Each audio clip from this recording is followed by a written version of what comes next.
Hello and welcome to the November 2018 questions of the month. We did it. We did it, Alex.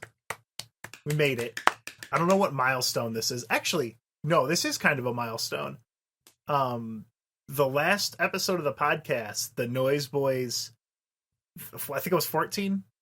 I'm not keeping track.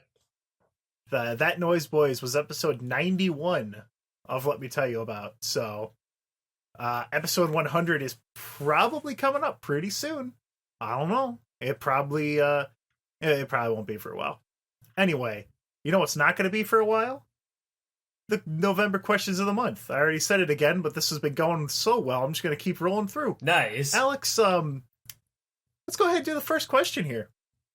This is from Caleb Burton, the electric fat ass Pokemon. I love that name. What are the best propaganda songs for the four political compass ideologies? Now that's like economic left, economic right, and I forget the other one. I think it's libertarian left, libertarian right or something. Yeah, anyway, think so. You're not going to JonTron me, Mr. Caleb Burton, you fat ass electric Pokemon. I ain't going to say anything political on my podcast. But it's like, do you know what the political compass is, Alex? Yes, I'm very slowly, like AOL dial-up, processing 4 different songs that can be political compasses, but I'm not really a political savvy guy, so I'm just kind of like, well, here it is. Burning my brain. Think of the Spongebob one, where it's like, why don't you try getting a job? It's basically that thing. Well, now that you compare it to Spongebob, now I get it. But the only one I could think of is there's the song that Dan, the Dungeon Master from Revival, a Dungeons & Dragons Real Play podcast, it's called Street Sex, like SECTS. And it is the sound of a far right.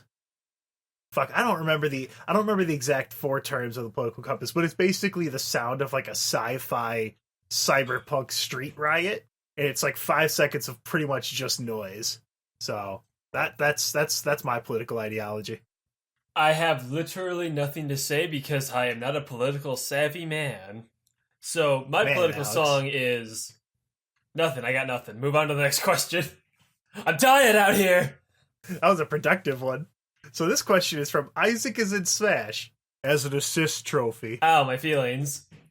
Since Ubisoft got their hands on Star Fox for that Starlink game, how long until they make a spin-off bootleg Assassin's Creed clone starring Cursed from Star Fox Adventure? No. Command. Now, this is a goober question. This is a big goober of a question, right? Yeah. But it brings up a fun idea. Nintendo has licensed out their first-party IPs to other people to make stuff for. Capcom made the Game Boy Advance Zelda games, for example. Well, fun fact, actually. Pretty much every single Star Fox game after the first 2 were licensed out to other people. Rare did Adventures, Namco did Assault, and what are they goddamn called? It's called like Q Games, I think, who did Command. And then Platinum did fucking Zero. Interesting. Do you think Ubisoft, because Star Fox, okay, now with Starlink, is Star Fox actually like an integral part of the plot? Is he like kind of like a whole chapter or something? So I haven't gotten it yet. Whenever I get like a fucking like bonus, I want to pick it up because it's like an $80 fucking game because you gotta buy the stupid fucking like R-Wing that comes with it, right? So it's expensive as shit. The only $80 I'm dropping is on Smash Bros, you dig?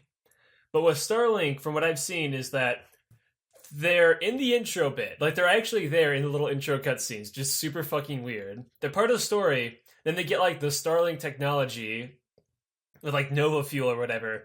And then they fuck off to their own campaign that you can play through. They have their own story where they're trying to go find and kick Wolf's ass.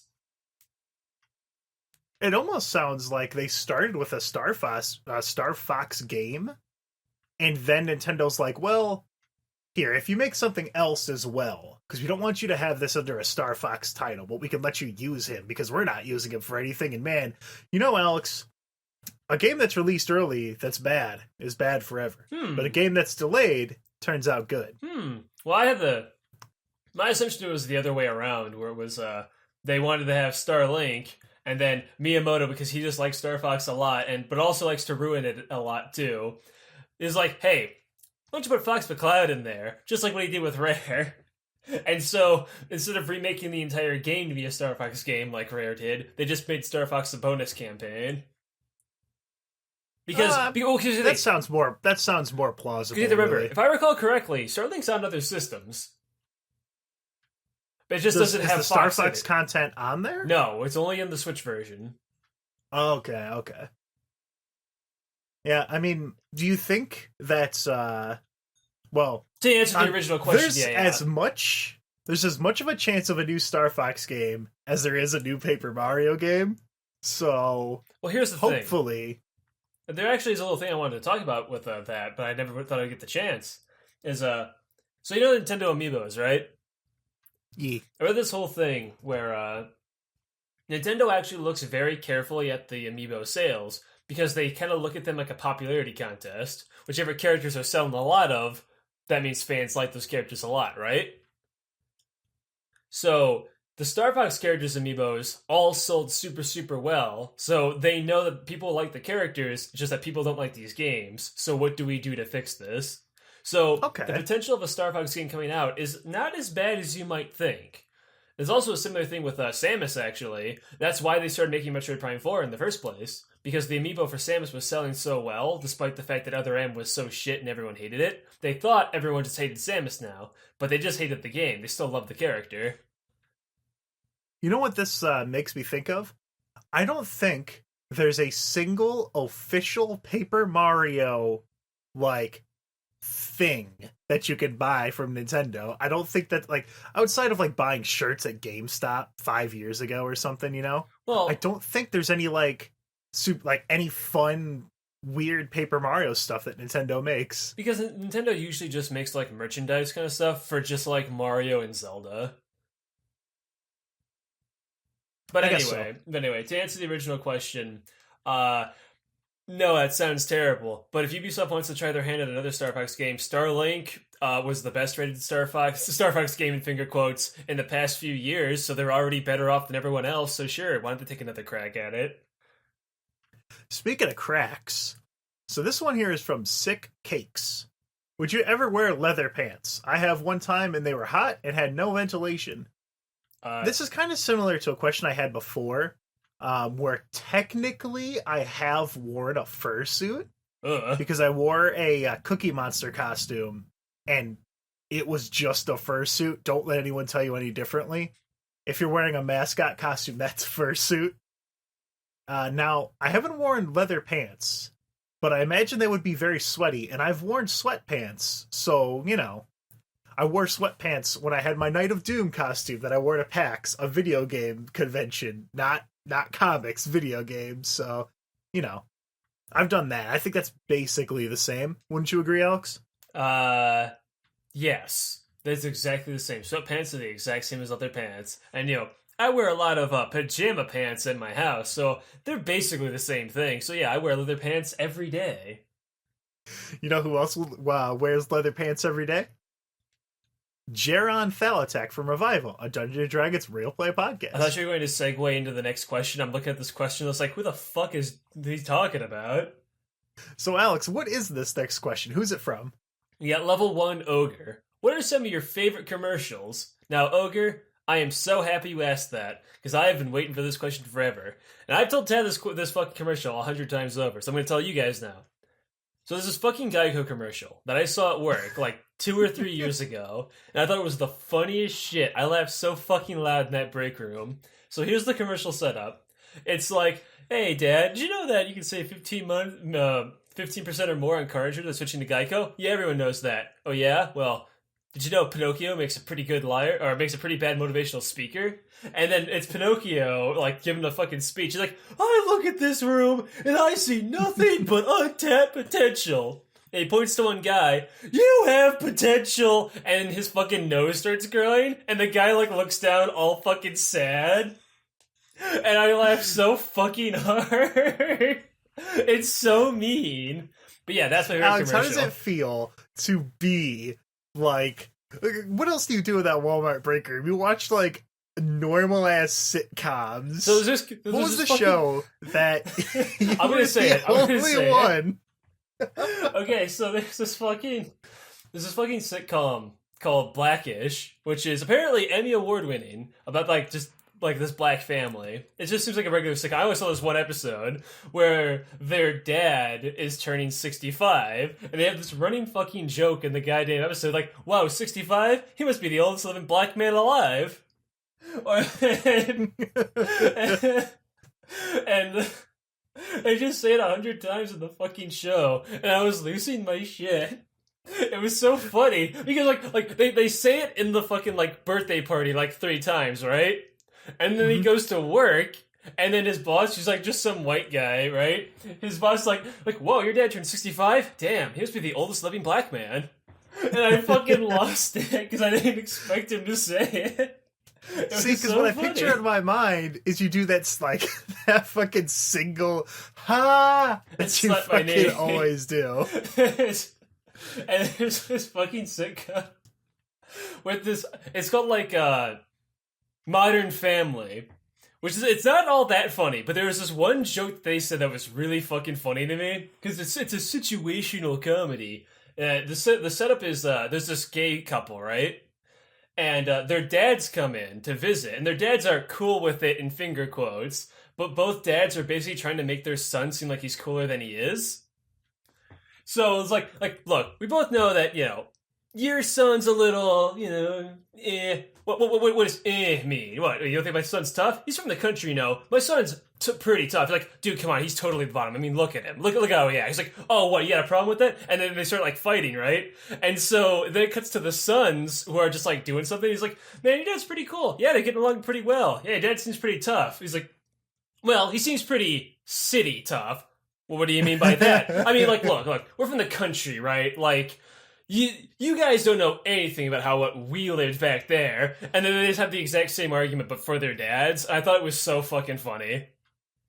Was that the one where you were laughing and, like, slapping your knee and absolutely no one else was paying attention? They were all looking at their phones in the fucking break room. It was either that or the middle, where there's the fucking weird kid of the family. Where, like, someone's, like, moving out of the fucking house and everyone's, like, sad about it, except for the weird kid, who is, like, who, had to buy a replacement chair, but it came with a bundle that gave him 2 chairs. And he's like, this is heaven. And everyone is, like, so fucking sad around him. So the entire, as the episode's going on, he just keeps buying more of these bundles of chairs and starts replacing every chair in the house with these fucking chairs. And they're, like, lawn chairs, right? So they're really fucking short. So they're trying to eat. Wait, so it's like a vertical stack of chairs? No. It's like, okay, so picture like he's got like a movie theater like setup of rows of just chairs like in the living room. We're like the dinner table with the 4 chairs that you would sit around the dinner table. He replaced them with the fucking lawn chairs because he just keeps buying these stupid chairs because they're such good deals. And everyone's too busy like crying about like the son moving out to like really give a shit. I thought it was so fun. And then through that episode, one more joke that was really funny, where the fucking neighbor lets her borrow like a thing of like peanut brittle, and he's like, hey, you're no problem borrowing it. I was like, oh, don't worry, I'll pay you back. He's like, oh, you will, and then he leaves. He leaves with like a big smile on his face. It was so threatening. But yeah, I laugh at sitcoms. That's my guilty pleasure. It kind of reminds me, I used to watch Malcolm in the Middle a lot. Wait, Ted, I'm sorry. I have to interrupt you because it just hit me. I was going to miss my chance to say this. You're half white, so you're half all right. Now, let me explain the context of that line really fast. No, let's not. Let's just continue, Alex. Just leave it be there. What was the show it was from, though? The Jeffersons. The Jeffersons. You're half white, so you're half all right. This next question here. Oh, that's right. I don't think we... Your commercial. Oh, yeah, my favorite commercial. My favorite commercial is the Got Milk commercial for Mario 64 because I was like a loser kid, and so I had this discussion with Alex where I got very mad that the Got Milk commercial with Mario was not actually taking place in a normal level, And then he fucking pointed out to me it actually was. Yeah. It was in Wet Dry World. And it fucking blew my mind. And you call yourself a Mario fan. Us Mario heads, as we refer to ourselves. Our Mario-ees. This is a question from a fellow Mario man, Ned.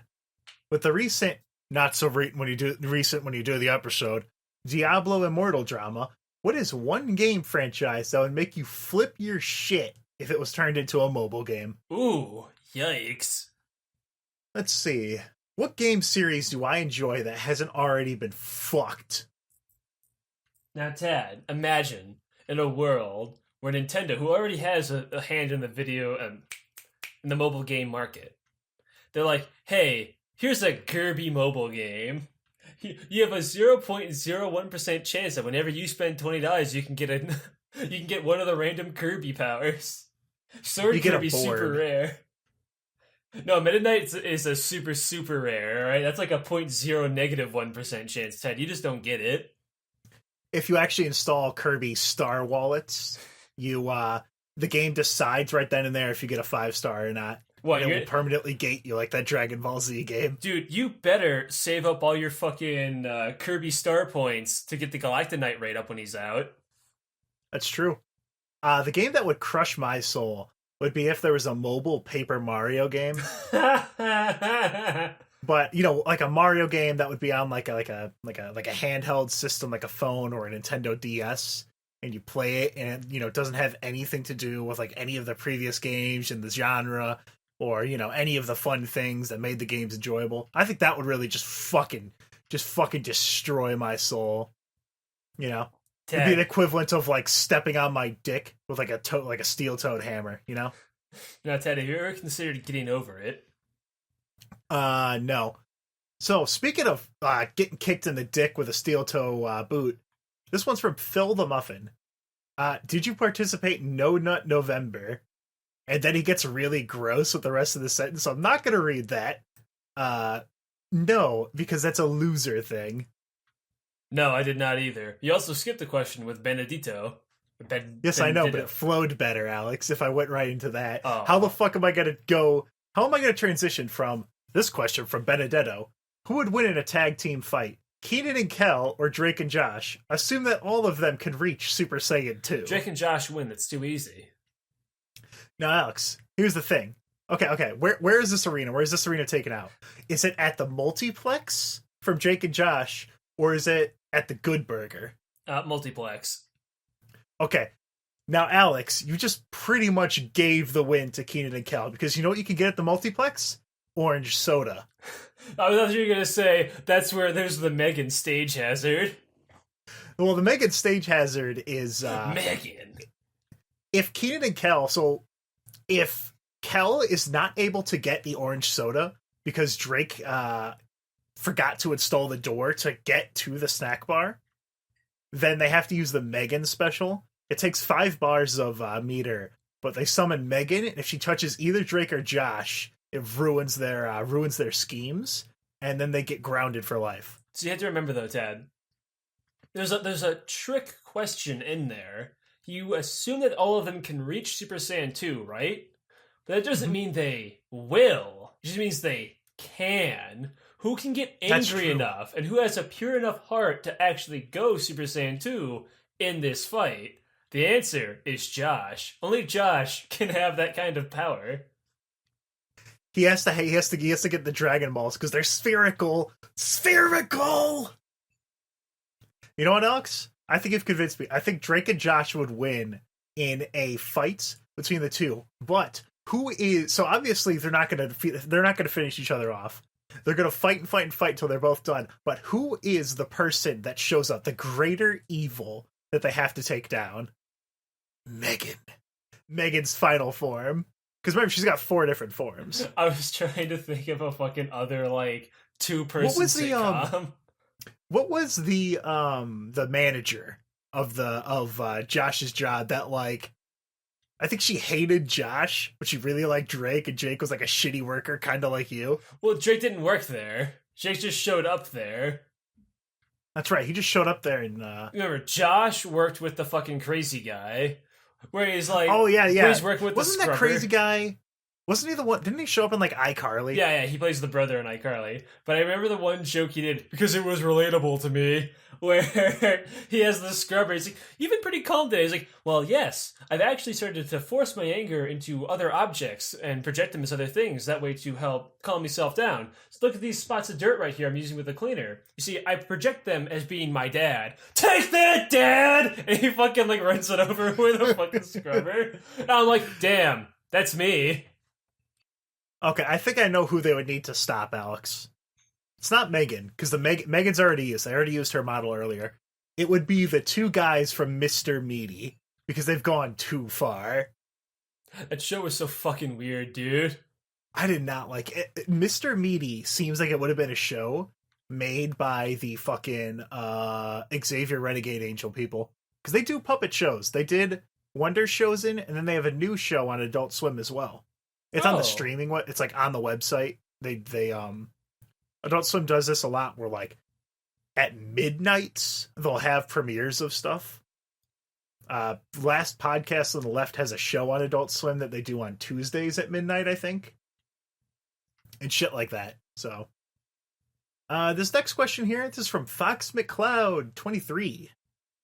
Now, FK from Daito versus that BOB robot from Overwatch. Who wins? Both are force sensitive, which I don't think is a thing. I don't think robots are able to become force sensitive. Unless they're pure of heart enough, maybe? I'm not quite sure how the force works. I've only seen Star Wars like twice in my life. Now, Tad, this question is actually very, very easy. We already know who's going to win, and it's like that Superman versus Goku death battle, right? Where people like try to analyze it and go all this stuff, but there's one simple fact. Goku's died multiple times. He can die. Superman's never died. Death battle, Goku loses. It's it, right? It's actually very simple and people just drag it out. With FK versus Bob, FK is a superhero. Bob is a supervillain who got bodied by McCree of all people. Superheroes always beat supervillains, and FK is the superhero who will win. The end. That's true. And you know, he's also hotter than any other dog. Okay, I haven't played Overwatch. Who the fuck is Bob? Bob is Ash's like right-hand mook guy with a little bowler hat. She uses him as her ultimate. Where she says, "Bob, get in there." He like runs in, smacks people up, and then like fires his like fucking gun arm at people. He's pretty powerful, and he actually is coded as a hero, so he can capture objectives and shit. He doesn't move though. He like after he runs in, he then stays in one location, kind of like a super powerful sentry gun, and just fires everywhere. He does a lot of damage. That's kind of cool. So, next question here. This one's from Alobite. Did you ever have a moment when a friend seemed completely out of the loop? For example, my friend didn't know who Stan Lee was until I brought up his death in a conversation. Alex, have you ever had someone who just totally fucking missed the boat on something that you assumed everyone knew about? I was pretty much the guy always out of the loop because all I do is work and play video games. Like, I've had, or even back in like school, because I didn't really do much except for sleep through fucking school. People would say like, "Oh man, did you hear about like X actor who just did Y?" I'm like, "No." And that was pretty much the end of the conversation because then I went back to bed. I was very active in my youth. I had that happen a lot when I was in school, where I just wouldn't even know like who an actor was, what their roles were. People would ask me about bands. I'd be like, I don't fucking know who that guy is. Like, should I know? I'm like 11. Get out of here. Let's see. Recently, have I had anyone just totally fucking blank on me? I did speak to someone who had no idea what Binding of Isaac was, which was like kind of weird. Besides that, I don't think, I mean, whatever. Some people like certain things. Did you know that the old ladies I work with at my current job, which I'm leaving in like a week and a half to start at a pharmacy, don't know about Kamen Rider? Alex, when they Googled it, they typed in scoff, COMMON. Oh, can you believe it? Yikes. God damn it, fuck off. I don't have a follow-up to that. So, next question here from Brad.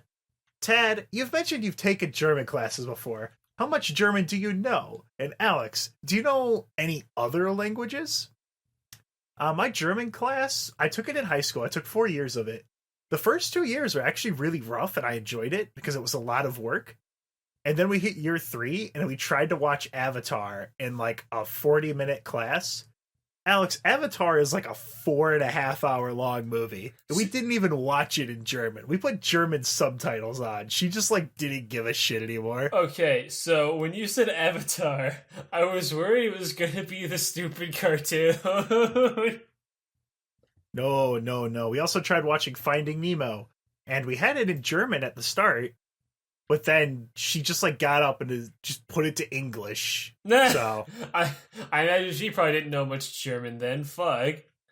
I guess she did, but like I don't know. That was a weird class. After the first 2 years, it was kind of odd because it seemed like she did like whatever state minimum she needed to weed out the weirdos. So I don't remember much German at all. I know that it's structurally pretty similar to English, other than the fact that it has masculine, feminine, and gender neutral words, which, come on, Germany, it's 2018. How do you know that a word identifies as masculine or not? Honestly, it's pretty heteronormative of you, and I don't appreciate it. So with me, I don't really know any languages. I never really cared to learn anything else, but my dad taught me Yayish Gadai, which is like one or two ways you can say I love you in Danish, because my dad is from Denmark and he was very, very proud of it and would never shut the fuck up about it. Yeah, and then his ankles exploded. And then, my dad had like the one or two good things he did, and then, the billion other bad things he did. Anyway, next question. From Max P, what is the worst real-life interaction you've ever had with a Homestuck fan? And were you involved in any Homestuck friend groups? I'm progressively getting closer to my mic, so Ted understands the one person in the world who I'm going to mention. So, there's this kid named Ted I met in high school in gym class, and he was like, Viggity bam wham wowza, look at me, I love Homestuck. You like Homestuck too? Homestuck this and Homestuck that. Check out my Homestuck shoes.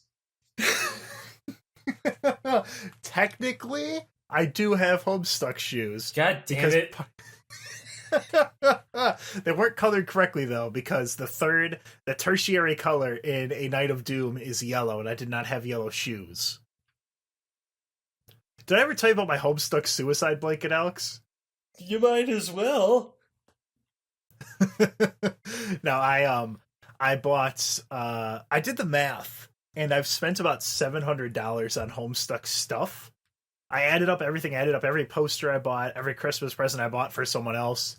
I bought some bed sheets for $45 that are too fucking small for one person, but they're the bed sheets that you kill yourself on in the comic. So, looking forward to that. I gotta reach the top of my echelon ladder first so I can ascend. You see, Ted, but you spent $700. Yes, you spent $700 on Homestuck, but why don't you instead spend $700 on Fate Grand Order? You could have maybe gotten 2 whole 5 stars with that. Yikes! I actually, believe it or not, and Alex can probably easily believe this, I did not have many friends who were interested in talking about Homestuck. Huh, that's kind of weird, isn't it? Until like 2016. The first episode of the podcast that I deleted was because I was so desperate to find someone to talk about Homestuck with as it was ending. I ended up doing accidental gay Homestuck role-playing. The episode's still up in one place, but I don't know if you can find it. Are you enough of a daring sleuth? I think I already told the story like 3 times. It's just a low-quality episode because it was the first episode ever. You guys aren't missing much. But yeah. Speaking of you having no friends, I'm going to say it again, just so people who don't want to dig through like 8 noise voices to hear it. So just one fucking time when he was arguing with this goddamn kid moderator on a fucking website that only he cared about. Yes, I'm still... Yes, like 15 years later, I'm still mad about it. I'm doing literally anything else. I don't know what. Let's just say I'm playing WoW or something, right? And then you come in with your Homestuck messenger you forced me to install, by the way, and you're like... Forgot about Pester Chum. oh shit, Alex, I need your help arguing with this kid moderator. I'm like, why? I'm busy. Still hasn't changed, by the way. And he says he doesn't believe I have any friends. So I have to go into a fucking like live chat with him and this mod to prove that he has friends by typing at the same time. But I tabbed out because I didn't care. So like, because I didn't say anything, he totally believes that you were just switching accounts and you had no friends. So this kid thinks he won the argument and thinks that right now, 10 years later, you're the biggest loser ever.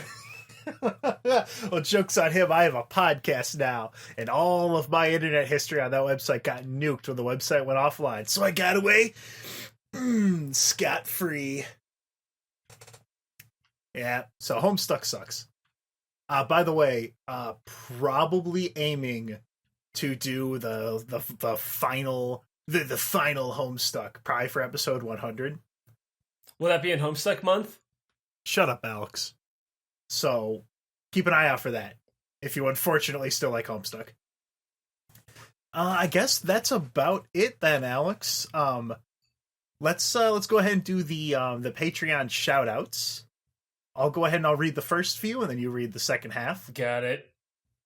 I want to give big ups to Chris Farnell, Legendary Zephyr, Briss Bipchap.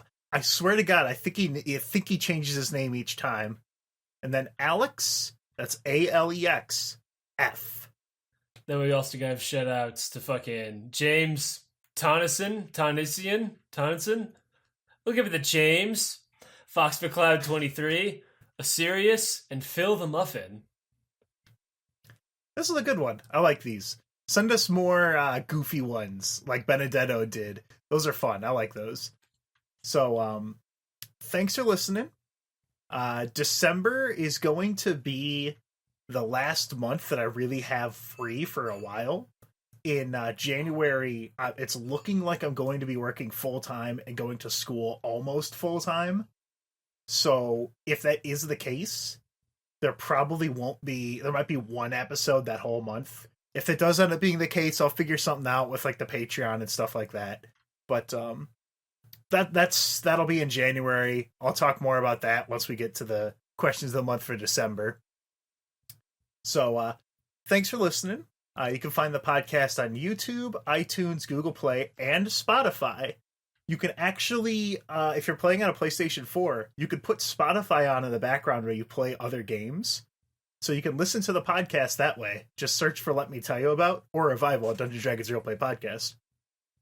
Discord in the description. Patreon in the description. Thanks again for listening in. And Alex, I'm going to put you back on the spot again to end this with a really funny line. You better think of something real funny, Alex. Someone's going to think you're not cool. Oh, no. Let it be known that I will for always, forever and ever be cooler than Tad, because at least I didn't have to pretend I had friends that I didn't have. Ow.